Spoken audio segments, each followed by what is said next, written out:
Friendly reminder that learning a strategy and knowing a strategy is not the same thing as being able to trade that strategy, especially if you keep changing it or messing with it after a few losses. So, why do we do this? Well, I'm going to tell you, and I'm also going to tell you how to fix it if I were your mentor. So, we all need to understand that trading strategies at their core are probabilistic systems where the value of the strategy, the ability of the strategy to produce profit, becomes visible across repeated exposure enough times. But the thing is, early in a trader's development, this property, this probabilistic system property, it's not internalized because you haven't had enough experience to see it happen.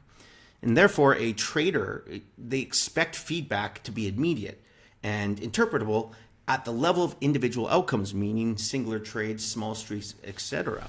Therefore, a short sequence of losses is now treated as diagnostic rather than as normal variance in a stream of wins and losses. And so after a loss or brief losing streak, the trader's internal error detection system activates. The mind assumes a mistake must be present in the strategy because recent outcomes are negative. And this assumption creates pressure, internalized, to intervene. And adjusting the strategy then becomes or provides a sense of correction even when no statistical evidence supports that the change needs to happen. And this behavior unfortunately gets reinforced if there's partial success soon thereafter, because minor adjustments occasionally coincide with wins. And those wins are attributed to the change you made rather than to randomness in the market. And so the trader learns that tinkering equals productiveness, equals proactiveness, equals winning. And over time, the act of modifying the strategy becomes the response to discomfort, not to actual verified flaws. And so the pursuit of making the strategy slightly better follows the same mechanism.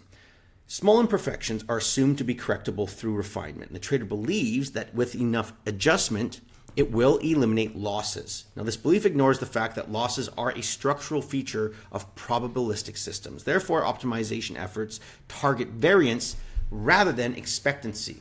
And so frequent strategy changes prevent stable learning experience. Because the rules are constantly shifting, the trader never accumulates enough data to understand what the strategy actually produces. And each loss resets confidence in the system, whereas each win falsely validates that most recent modification. So as a mentor, my role is to prevent the learning environment from changing faster than the system can be evaluated. By maintaining consistent rules across drawdowns, the trader is going to, you as a trader, the trader overall, is exposed to the full performance distribution. Now, this exposure teaches the mind that short-term losses do not imply system failure. And strategy stability becomes tolerable because outcomes are no longer treated as immediate verdicts of whether this is a good strategy or bad strategy. But until that exposure occurs, the trader will continue adjusting in response to discomfort. And the behavior is not caused by curiosity or perfectionism alone. It is the predictable result of a learning model that expects certainty from a process that cannot provide it.